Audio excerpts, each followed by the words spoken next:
Всем доброй ночи, друзья мои. Хочу вначале вам напомнить, что те чистки, которые я даю вам, они очень сильные. И они очень во многом помогают вам справиться с определенными трудностями и проблемами. Например, могут помочь организму обновиться, восстановиться, обойтись без операции, очень часто так бывает, исцелить свою кровь, избавиться от человеческой зависти, открыть закрытые дороги, убрать безденежье и так далее. Для того, чтобы каждому человеку отдельно не объяснять, не снимать, точнее, не объяснять, не записывать и так далее, я решила когда-то, что я просто буду снимать и грамотно, ясно, четко рассказывать, что делать в той или иной ситуации, давать людям работы. И, естественно, за один раз я могу помочь огромному количеству людей. Потому что этот ролик увидят не только в этот момент много тысяч людей, но и после, когда этот ролик останется в интернете, опять же, много тысяч людей могут воспользоваться этой работой и помочь себе. Хочу вам сказать, что в принципе эти чистки, они убирают очень многое. И во многих ситуациях помогают. Есть некоторые исключения. Если это работа сильного мастера, чистки это снять не смогут. Они могут оттянуть определенное количество времени, отсрочить до того момента, пока вы не найдете более сильного человека, который снимет и избавит вас от этого. Если это проклятие рода, то, опять же, они могут отчасти смягчить ваше состояние, облегчить, но не более того. Это примерно так, как если бы у вас болел какой-нибудь орган, там голова, рука и так далее. И вам врач говорит, поскольку сейчас ночь, чтобы никуда не ехать, например, там знакомый, да, может посоветовать, или в интернете советует, выпейте там данное лекарство, оно вам поможет уснуть и как бы избавиться от боли до утра. А утром, конечно, обязательно сходите и узнайте, настолько ли сильная проблема. Вот чем разница между чисткой, которую проводит ведьма, и чисткой, которую она дает, если у вас серьезная проблема. То есть профессиональные работы и сильные проклятия чистки не снимут. То есть вы не снимете себя. Но можете спасти себя на некоторое время. Оттянуть это время, отсрочить, как я уже говорила. Пока не найдете сильного мастера. Если же это уже застарелая вещь, оно уже себя изжило, то есть само себя сожрало, хотела сказать.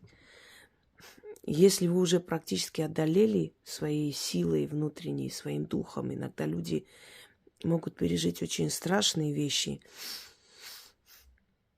И те сущности, которые были отправлены в его жизнь, в его судьбу, не смогли справиться. Не потому, что они слабые, а потому, что слабый мастер отправил. Но в любом случае остаточное явление, это осталось, это нужно убрать окончательно, понимаете? Чтобы оно по новой не возобновилось, чтобы они вновь где-то там, оседая на вашей энергии, вновь не усилились и не начали сжирать вашу жизнь.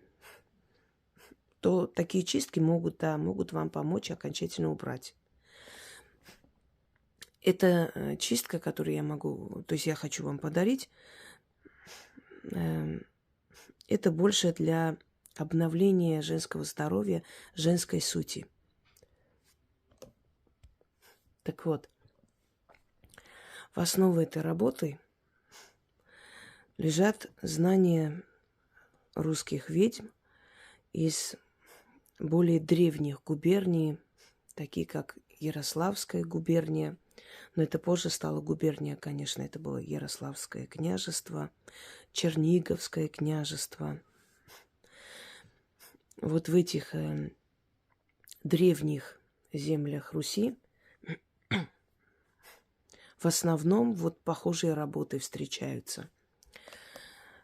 Поскольку я изучала источники и многие исторические источники, сопоставляла и магию, историю, и обряды, традиции. Вот подобные работы, связанные с привязком человека, еще называют мумиё человека, в основном проводились вот в этих старинных регионах России. Оттуда эта традиция пришла. Серебряная вода, ритуалы с зеркалом и так далее. Итак, обращение здесь к полуночнице. Считается, что полуночница – это дочери ночи. И если полуночница хочет отомстить, то она может наслать на всю семью бессонницу, переполохи.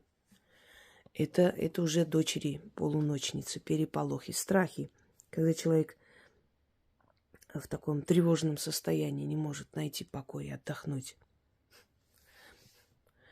Но к полуночнице можно обратиться и попросить о помощи, и попросить убрать и забрать черноту. Почему к таким духам, таким силам обращаются? Для того, чтобы они убрали черноту. Потому что это их пропитание, это та энергия, которая питает их силу. Они усиливаются таким образом. Вот поэтому они с радостью забирают с людей вот эту черноту. Это хида, так называемая. Во Вселенной каждый дух, каждая сила, она имеет определенную потребность в энергии. Все распределено правильно. А вот подобные сущности, подобные невидимые создания, которых мы называем духи, ну, по сути, если так подумать, что это? Это разумы.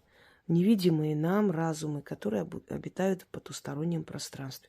Вот эти невидимые разумы, у них разные пропитания, разные потребности, и многие из них, которых мы призываем для чисток, они забирают с нас вот эту черноту и питаются этой энергией. А иные силы возвращают тем, кто наслал, тем самым мучая их, и опять же питаясь их энергией, уже энергией мучения. Теперь свои ногти, волосы нельзя было никому отдавать, ни у кого оставлять. Не просто так происходит, когда человек идет в парикмахерскую. Знаете, есть легкая рука, есть тяжелая рука. Человек с тяжелой энергией встречается иногда. После его стрижки волосы начинают редеть, плохо растут. А есть парикмахеры, после которых волосы начинают оздоравливаться, становятся более пышные и так далее. И чаще всего, если у вас есть привычка волосы свои расчесывать и кидать в мусорку или где-нибудь еще, то наверняка у вас головные боли есть. Одно время и у меня была привычка, пока я себя не приучила к тому, что хотя бы, если мне некогда сжигать их, хотя бы кинуть просто и смыть волосы. Отдайте стихии воды. Воде отдайте хотя бы. Потому что если ваши волосы будут летать, непонятно где, если птицы будут забирать и выть с них гнезда и так далее, то ваши головные боли не пройдут. В волосах сохраняется, волосы это как антенна, связь со Вселенной. Именно поэтому в древние времена волосы стричь было не принято. Нельзя было Ну, и бороды стричь, между прочим, хочу вам сказать. Почему бороды отращивали мужчины? Потому что это их связь с родом. Э, Через волосы человек принимает определенную информацию на самом деле. Это реальность. Это не означает, что мы должны все ходить там волосатые и прочее. Нет. Но, по крайней мере, мы должны очень бережно относиться, потому что волосы отчасти наша защита. И не разбрасываться там и здесь. Еще волосы – это связь с нашей сущностью. Это то есть это связь с нашим фантомом, с нашими подсознательными там страхами, желаниями и так далее. Волосы – это связь с нашим родом. Почему волосы, если попадут в нехорошие руки, то на них можно навести что угодно. Волосы, ногти. Это не просто, скажем так, материал, который можно срезать и выкинуть. Это материал, который нас связывает с ними. И если это забрать, если с этого сделать вольт или что-то еще, то человек может пострадать. Смотря кто делает, конечно. Но даже самый неопытный кустарщик может что-нибудь да навести. Теперь, многие ногти обрабатывают, значит, делают маникюр, и мало кто дома стрижет ногти. Обычно, значит, отращивают ногти, идут по новой, исправляют. Поэтому ногти собрать немножко будет труднее. Но в любом случае, в заговоре надо это говорить. По крайней мере, соберите волосы. Вы расчесываетесь, снимайте с расчески и собирайте в пакете. Если вы стрижете ногти, если вы не ходите никуда, сами делаете, значит, стригите, соберите туда ногти. Раз в месяц берете котелок. Раньше сжигали дрова, другие там, скажем так, такие материалы для розжига. Сейчас более современный мир. Можете брать спирт. Можете брать даже вот для розжига костров. Оно там состоит из парафина. В принципе, можно и этим. Значит, в этом котелке сжигаете и читайте над огнем. Можно перемешивать, можно там добавлять сверху масло или спирт, чем вы сжигаете, смотря. Значит, можете читать даже тогда, когда огонь погас. Читать надо 6 раз. Раз в месяц. Ну, не обязательно прям строго соблюдать. Ну, как вспомните, месяц прошел, все уже собрано, берете это все, сжигаете в этом котелке, 6 раз говорите эти слова, после чего смываете в унитаз, смываете в раковину, куда у вас удобнее смывать, туда и смывайте. Если у вас рядом есть река, можете в реку кинуть. Но, конечно, лучше смыть дома и закончить этим. И запомните, нельзя кидать это в стоячую воду, потому что стоячая вода, болотная вода, озерная вода, море, оно символизирует как бы застой. Только река символизирует жизнь, продвижение вперед. Если вы вот сделаете это своей привычкой, по сути, вам придется в год, наверное, 12 раз это проводить. Если вы сделаете это своей привычкой, вы начнете замечать вот через месяц, 2, 3, что вы начинаете молодеть, вам становится легче, у вас лучше становится самочувствие, у вас снимаются отеки ног. Дело в том, что мы живем в социуме. Вокруг нас огромное количество ненависти, злости, зависти. Особенно, если вы на виду, особенно, если вы умный человек, яркая личность и так далее.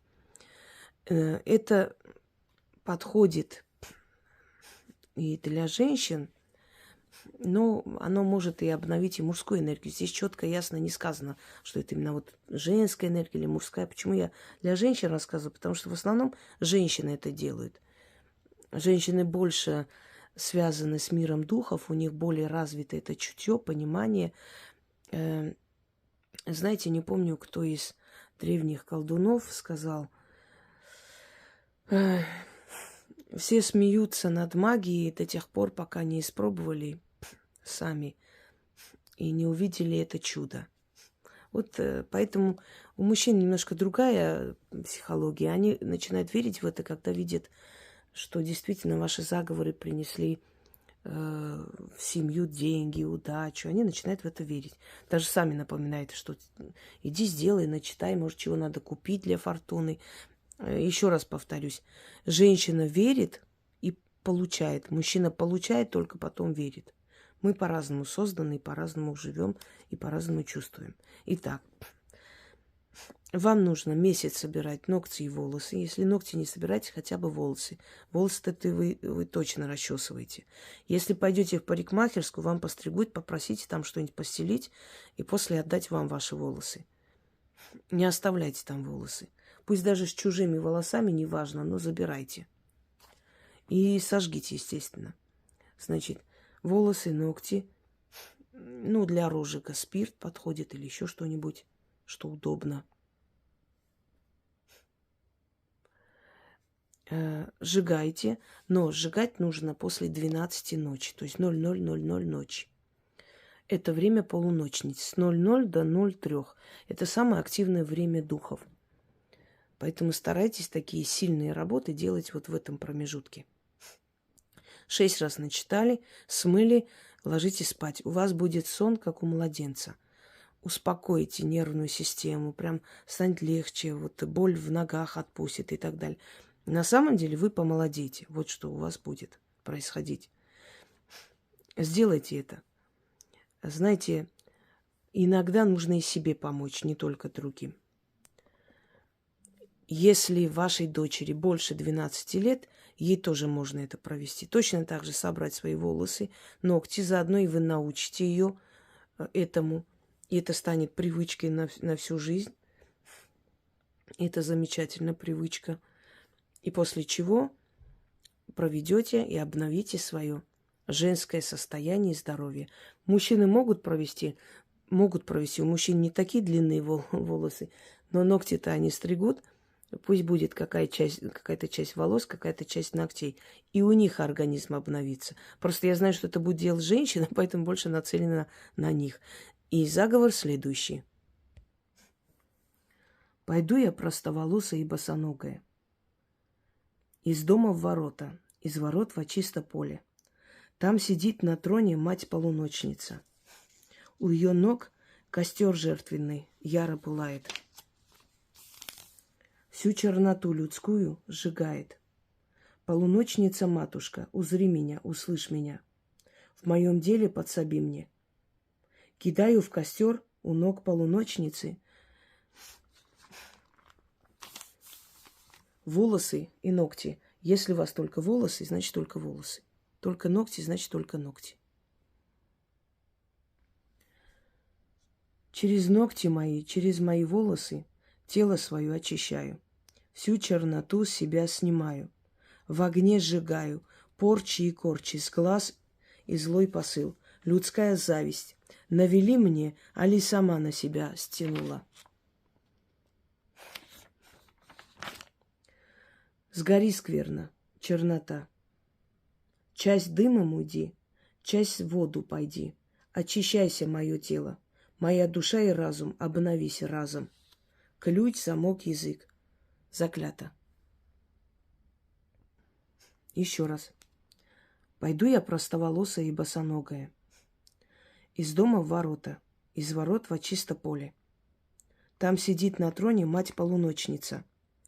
У ее ног костер жертвенный яро пылает. Всю черноту людскую сжигает. Полуночница-матушка, узри меня, услышь меня. В моем деле подсоби мне. Кидаю в костер у ног полуночницы свои волосы и ногти.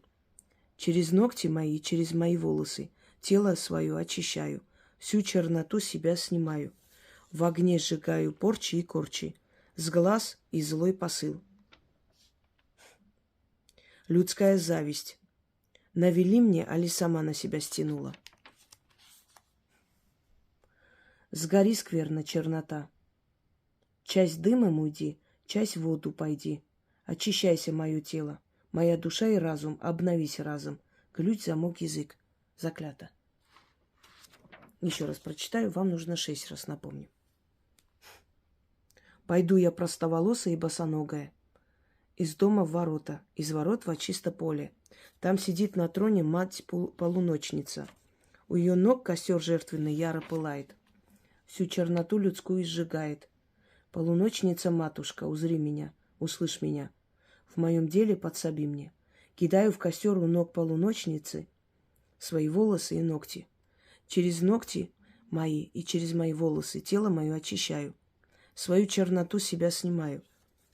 Всю черноту, извиняюсь, себя снимаю. В огне сжигаю. Порчи и корчи, с глаз и злой посыл. Людская зависть навели мне, али сама на себя стянула. Сгори, скверная чернота. Часть дымом уйди, часть в воду пойди. Очищайся, мое тело, моя душа и разум. Обновись разом. Ключ, замок, язык. Заклято. Здесь откуп не нужен, потому что вы отдаете откупом ту самую черную энергию, которая с вас снимается. Вы отдаете полуночным духам, той самой полуночнице. Но когда у вас обновится, вам станет легче, вам станет хорошо, вы сами откупайтесь, как посчитаете нужным. Вам подскажут. Люди, которые часто пользуются моими работами, рано или поздно начинают получать очень явные и очень открытые подсказки. Желаю вам всем удачи. Пусть эта работа тоже будет в вашей копилке и принесет вам много хорошего в жизни. Всем всего хорошего.